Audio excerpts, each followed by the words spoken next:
what would you like to talk about today? We have some lessons coming up that I'm worried about the students being able to get through all of it as quickly as we're trying to move through it, which is solving equations. So I'd like to talk about that and how I can build some strategies in to make sure they get it. Okay, so you want to focus on your strategies for your solving equations unit? Correct. Yeah, okay, and you're worried about the pacing on that, about making sure that there's the right amount of time for them to be able to get in information that they need.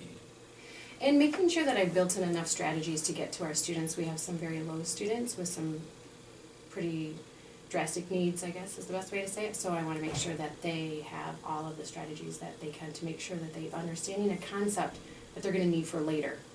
Because this is going to build from here.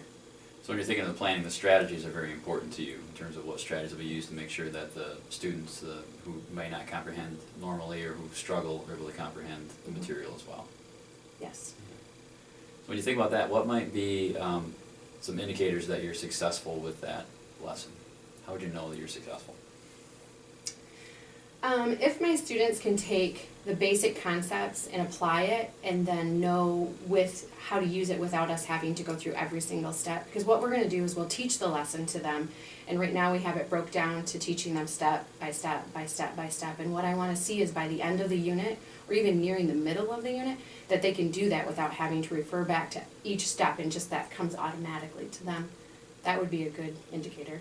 So if you're able to do the procedures automatically, without Yes. be able to provide those scaffolding, provide those strategies, but be able to gradually remove those strategies, and then be able to be able to do the tasks automatically, would be a good success indicator for you. Correct. And the second half of the unit, we're going to take the skills that we're working with the first half of the unit, because we're working with the very concrete skills, and then we're going to take it to application. Mhm. So if I can see that they can take what we learned concretely and apply it, that would be another indicator. So the lesson really has two parts. It has the Mhm. first part that's more scaffolded and more understanding the concept, and then there's more of an application piece in the second half of your lessoning there as well. Yes. Mhm. As you think about trying to get the students to be able to be automatic with that process, what are some strategies that you're considering?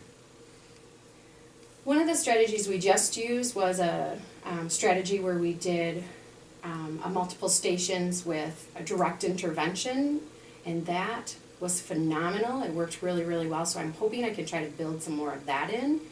I want to do a lot of where the students are talking to each other and they're having to defend their reasoning and use their reasoning in the classroom to try to make sure that they get the concepts.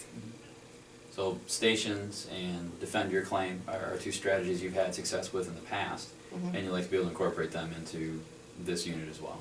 But with the station work, it's got to be that while some students are working on some independent activities, so we have some students that are a little higher, we can have them working on that. We're also really intervening where the kids are having that highest need. So the station work involves some teacher intervention as well. There's Yes. it allows you to be able to get in there and really get with the students at the point of need, Mhm. as opposed to other forms that may be more whole class type activities. Correct. Yep. When you think about the strategies of the defend my claim, and then some of that grouping up, but with some strategic intervention by the teacher, what are some personal focuses that you must have, or that's going to be most important for you to think about, for you to do to be able to help those students be successful? As always, one of my things that I like to focus on is making sure that I'm not over talking. If I want the students to be able to use their reasoning, I need to take a step back and let them have that opportunity to struggle and work their way through it, and not try to continually talk all the time to talk them through it.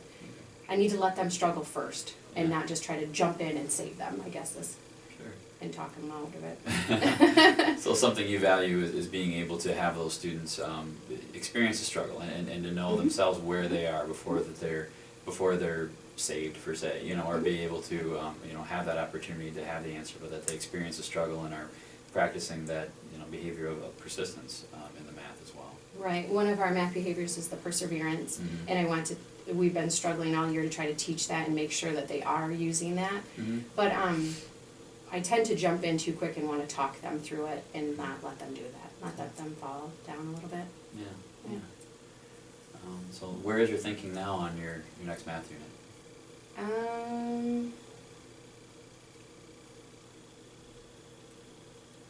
I think I just need to put in a little bit more planning and be more intentional with matching the strategies to the daily lesson.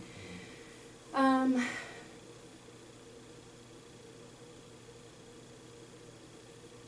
I think that's gonna be the best thing to do, is just really focus on making sure that I've put the strategies in where I can get the most benefit out of them for the students' sake. It sounds like you got some really good ideas, and being able to get some of those strategies in the right place to help your students be successful, and building on some of the success that you've had in the past because of those strategies. So, well, thanks. Yep.